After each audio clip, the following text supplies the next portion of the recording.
ఓం గంగణపతే నమ. ఐం సరస్వత్యే నమ. శ్రీమాత్రే నమ. ద్రాం దత్తాత్రేయాయ నమ. ఓం నమ శివాయ శివాయ గురువే నమ. శ్రీరామ జయ రామ జయ జయ రామ రామాయ నమ. క్లీం కృష్ణాయ గోవిందాయ గోపీజనవల్లభాయ శ్రీకృష్ణ పరబ్రహ్మణే పరంజ్యోతిషే పరమాత్మనే నమో నమ. ద్రాం దత్తాత్రేయాయ నమ. క్రీం క్రీం మహాకాళికాయ నమ. యూట్యూబ్ ప్రేక్షకులకందరికీ కూడా నమస్కారం అండి. నేను పాలపర్తి గురునాథ శర్మ జ్యోతిషం వాస్తు సిద్ధాంతిని మీకంతా కూడా ప్రధానంగా గోచారరీత్యా గ్రహాల యొక్క స్థితిగతి కలయిక వాటి ప్రభావం అంతా కూడా ఈ యొక్క వివాహాది శుభకార్యాల కోసం మేషాది ద్వాదశ రాశుల వాళ్ళకి 2026 ఆంగ్ల సంవత్సరంలో విశేషంగా అంతా కూడా పరిష్కారం చెప్పడం జరుగుతుంది. వివాహాది శుభకార్యాలు జరగాలి అంటే ప్రధానంగా చూసుకోవాల్సింది ఏంటంటే లగ్న చక్రంలో ఈ యొక్క సప్తమ స్థానము ప్రధానంగా పంచమ స్థానము నవమ స్థానము కేంద్రంగా చూసుకోవాల్సి ఉంటుంది. ప్రధానంగా వివాహ కారకులైన గ్రహాలంతా కూడా చూసుకుంటే సప్తమాధిపతి మరియు లగ్నానికి సప్తమాధిపతి యొక్కరంగా ఉండాలి. ప్రధానంగా చూసుకోవాలనుకుంటే కనుక జాతకరీత్యా ప్రధానమైన కారణాల వల్ల వివాహం ఆలస్యం అవుతూ ఉంటాయి. ప్రధానంగా మానవాళికంతా కూడా పూర్వజన్మలో చేసుకున్న పుణ్య ఫలితం వల్ల వివాహాది శుభకార్యాలు శీఘ్రంగా జరగడానికి ఆస్కారం ఉంటుంది. ప్రధానంగా చూసుకుంటే ప్రధానంగా ఈ యొక్క నవమ స్థానంలో కనుక రాహు సంచారం జరిగి ఉంటే దాన్ని పితృదోషం కారణం అంటారు. తర్వాత పంచమ స్థానంలో రాహు ఉంటే కనుక ఈ యొక్క కాలసర్ప దోషం అంటారు. ప్రధానంగా చూసుకుంటే కొన్ని అష్టమ స్థాన దోషాలని చెప్పేసి మాంగళ్య యొక్క దోషాలని చెప్పేసి కొన్ని ప్రధానమైన దోషాలు అనేది ఉంటాయి అన్నమాట.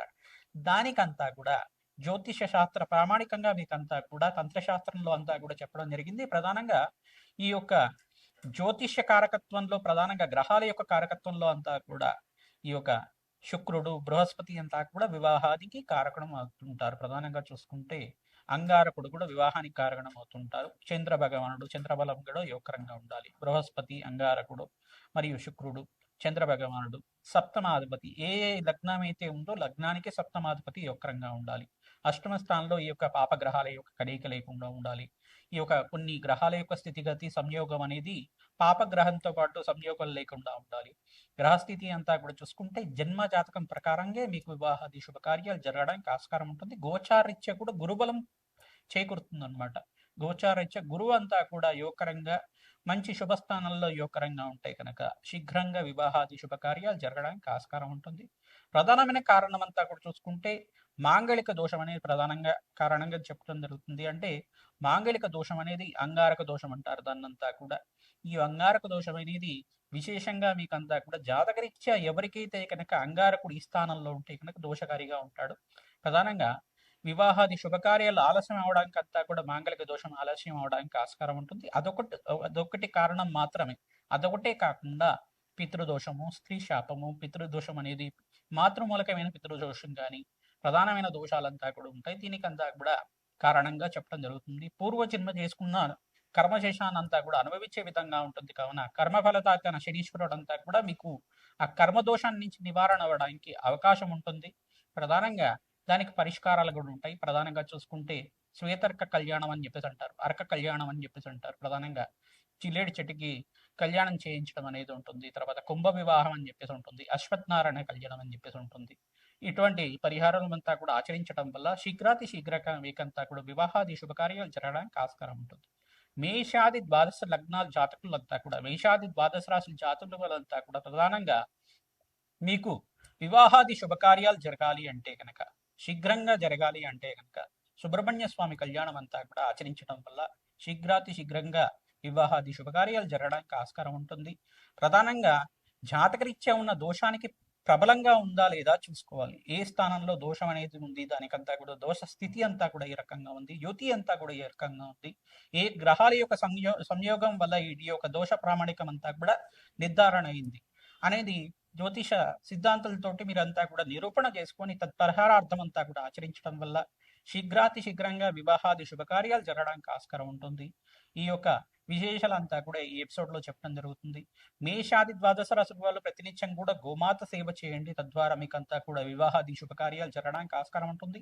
2026లో మేషాది ద్వాదశ లగ్న జాతకులకి మేషాది ద్వాదశ రాశుల వాళ్ళకి ఎవరికైతే కనుక గురుబలం అంతా కూడా చేకూరుతుందో వాళ్ళకంతా కూడా శీఘ్రంగా వివాహాది శుభకార్యాలు జరగడానికి ఆస్కారం ఉంటుంది.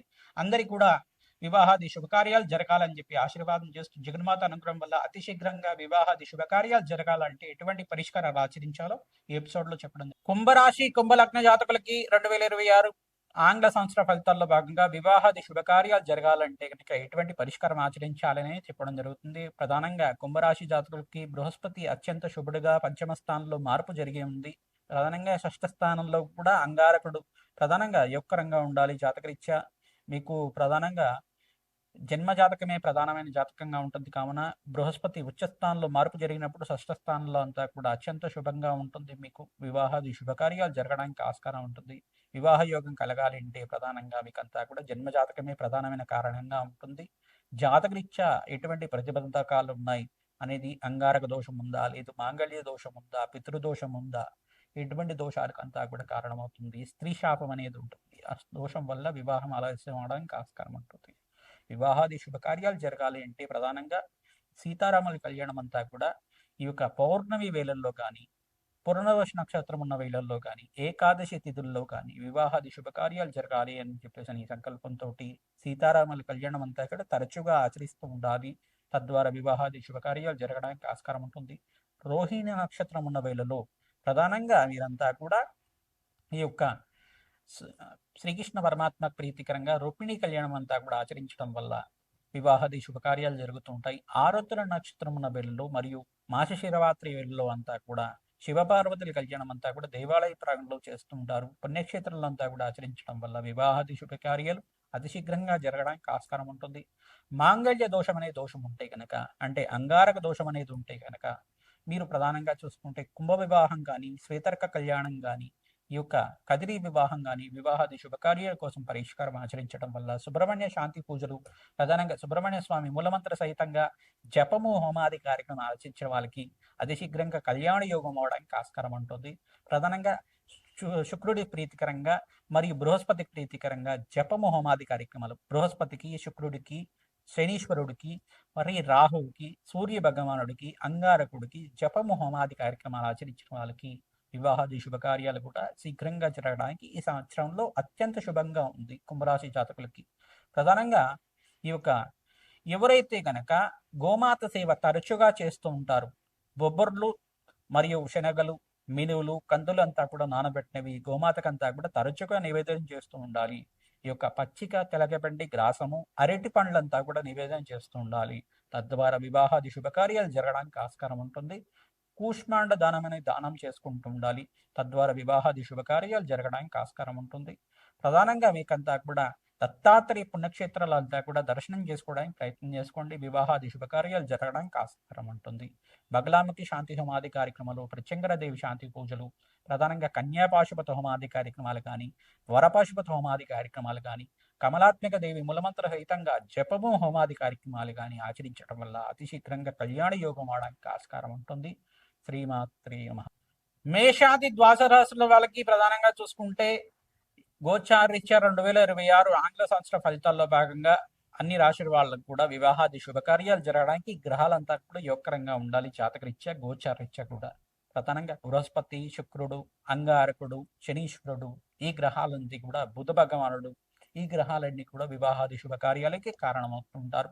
జన్మజాతక రీత్యా మీరంతా కూడా పరిష్కారం ఆచరిస్తూ ఉండాలి. ప్రధానంగా ప్రత్యంగరాదేవి హోమాది కార్యక్రమాలు కానీ, బగలాముఖి శాంతి పూజలు కానీ, కమలాత్మికాదేవి మూలమంత్ర సహితంగా జపము హోమాది కార్యక్రమాలు కానీ, శ్రీ సూక్త పారాయణం అంతా కూడా మహాలక్ష్మీదేవి ప్రీతికరంగా జపము హోమాది కార్యక్రమాలు కానీ, తామర పూలతోటి శ్రీ సూక్త విధానంగా కమలాత్మిక దేవి హోమాది కార్యక్రమాలు ఆచరించిన వాళ్ళకి అతి శీఘ్రంగా కళ్యాణ యోగం అవడానికి ఆస్కారం ఉంటుంది. కన్యాపాశుపత హోమము, వరపాశుపత హోమాలు, ఈ యొక్క మాంగళ్య దోషం అనే దోషం ఉంటాయి కనుక మాంగళ్య దోషం అనే దోషం ఉంటాయి కనుక ప్రధానంగా శ్వేతర్క కళ్యాణం కానీ, అశ్వత్థనారాయణ కళ్యాణం కానీ, కుంభ వివాహం కానీ, కదిరి వివాహం కానీ ఆచరించిన వాళ్ళకి అంగారక దోష నివారణ జరగడానికి ఆస్కారం ఉంటుంది. అంగారక దోషాన్ని అంతా కూడా ఏ రకంగా ఉంది, దానికి పరిష్కారం జరిగిందా లేదా, నివారణ అయిందా లేదా, జాతకాన్ని అంతా కూడా విశ్లేషణ చేసుకుంటేనే తెలుస్తుంది. తద్వారా వివాహాది శుభకార్యాలంతా కూడా ఇదొకటే ప్రామాణికంగా కాకుండా పితృదోషం కానీ, స్త్రీ దోషం కానీ అనేది, స్త్రీ శాపం కానీ అనేది ఉంటాయి అన్నమాట. ప్రధానంగా మాతృమూలకమైన పితృదోషం కానీ ఉంటుంది. ఈ దోషానికి పరిహారం అంతా కూడా ఆచరించిన వాళ్ళకి అతి శీఘ్రంగా కళ్యాణ యోగం ఆడడానికి ఆస్కారం ఉంటుంది. ప్రధానంగా ఈ గ్రహాలు 5 గ్రహాలు అత్యంత యోగకరంగా ఉండాలి జాతకరీత్యా. జన్మ జాతకమే ప్రధానమైన జాతకం ఉంటుంది. రాజశ్యామల యజ్ఞాతిక్రతలు ఆచరించిన వాళ్ళకి అతి శీఘ్రంగా కళ్యాణ యోగం అవడానికి ఆస్కారం ఉంటుంది. ప్రధానంగా దత్తాత్రేయ స్వామి వారి పుణ్యక్షేత్రాలు అంతా కూడా తరచుగా మీరంతా కూడా దర్శనం చేసుకుంటూ ఉండండి. అరటి పండ్లంతా కూడా నివేదన చేసి స్వామివారికి భక్తులకంతా కూడా పంచడం వల్ల అతి శీఘ్రంగా కళ్యాణ యోగం అవడానికి ఆస్కారం ఉంటుంది. గోమాత సేవ చేసిన వాళ్ళకు కూడా వివాహాది శుభకార్యాలు జరగడానికి ఆస్కారం ఉంటుంది. శివపార్వత కళ్యాణము, ప్రధానంగా సుబ్రహ్మణ్య స్వామి కళ్యాణం అంతా కూడా ఆచరించిన వాళ్ళకి అతి శీఘ్రంగా కళ్యాణ యోగం అవడానికి ఆస్కారం ఉంటుంది. సీతారాముల కళ్యాణం అంతా కూడా ఆచరించిన వాళ్ళకి అతి శీఘ్రంగా కళ్యాణ యోగం అవడానికి ఆస్కారం ఉంటుంది. శ్రీమాత్రే నమః. రామ్ దత్తాత్రేయాయ నమః.